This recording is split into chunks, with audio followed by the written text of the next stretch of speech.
this is Isaac Smith. This is Paige Smith. This is the oral history assignment. Please say your name again and your age and where you're from. My name is Judith Paige Smith. I go by Paige Smith. I'm from Grayson, Kentucky. I was raised in Willard, Kentucky, and I'm 50 years old. So you've lived in Appalachia all your life? Yes, I have lived in rural northeastern Kentucky my entire life. So you would call yourself an Appalachian? Yes, I would call myself an Appalachian. I wouldn't call myself a hick or a redneck, but I'm definitely kind of a country girl with a city spirit. I enjoy my family in this area, and I had a good upbringing. So how much has Appalachia changed in your lifetime?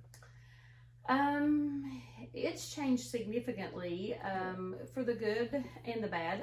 Of course, we live in Grayson now, which is a small town in Appalachia, but it's bigger than where I grew up, which was Willard, Kentucky. And when I grew up in Willard, you had a lot of families who, cared about their community and cared about each other. And there's still a lot of wonderful, wonderful families from that area. But just like a lot of Appalachia, it's been hit hard by drugs, and so has Grayson. But Appalachia has changed for the better. I think with technology, there's more opportunities to learn about different ways and different people, and there are new people in our area, so there's more diversity from people from different backgrounds and different countries, and so it's changed for the good and the bad, for sure, but like everything, it just keeps changing. So has the internet changed people's perspective about Appalachia? It's not changed my perspective of Appalachia, since I'm Appalachian. from here, and I know it well, as you do too. We all have different experiences with Appalachia and its culture and our own backgrounds, but it hasn't changed my opinion. I think the internet and technology in general has brought positive aspects to Appalachia when people can view families and country upbringing and strong values, but it's also brought negative attention in highlighting the stereotypical things that you sometimes see in Appalachia, and not always showing, the internet doesn't always show our people at its best. So what do you think people not from Appalachia would call you and what they would talk about you?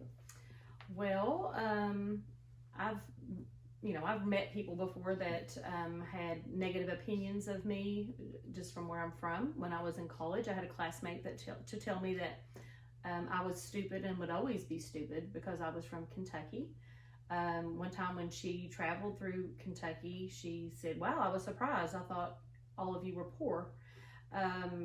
But she seemed to keep her negative opinion about Kentuckians, but I went on to graduate at the top of my class in that program. So I hopefully her opinion changed. But I would say overall, people have received me positively. When I completed home health services in Ohio, the clients and the patients seemed to like my accent.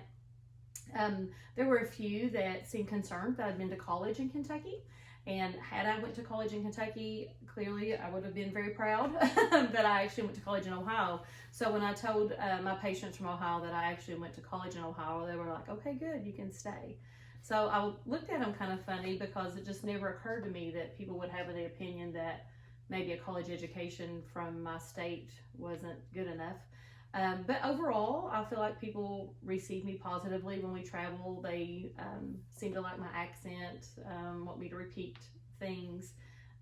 Sometimes my accent can be a little thicker and people will think I'm from further south than I actually am. But overall, I think, at least to my face, I get a positive response. How much do you know about the rest of the world, geographically and culturally?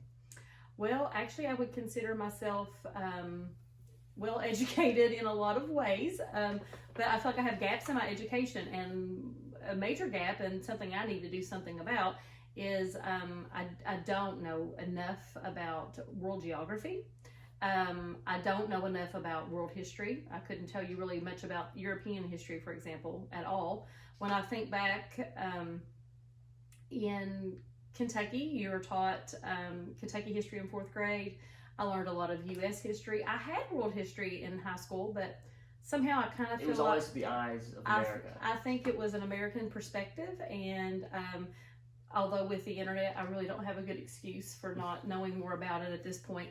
I'm not sure that can be blamed on my Appalachian upbringing or my own area of interests, but as I get older, I'm definitely more interested in learning more about it. How often do you venture out of Appalachia? Well, we like to travel. It's not necessarily to get out of Appalachia. Right, It's yeah. just to see other things. We like Florida a lot. We went 5 times this year. But we've been to the French West Indies, and we've gone to Chicago and Los Angeles.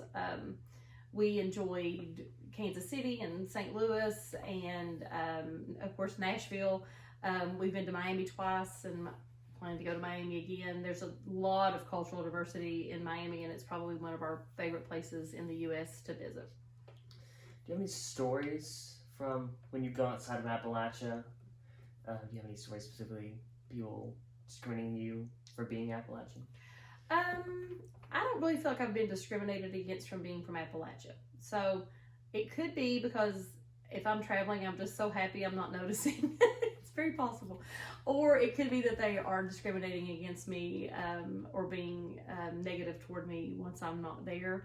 I try to be very friendly and outgoing and positive about where I'm from.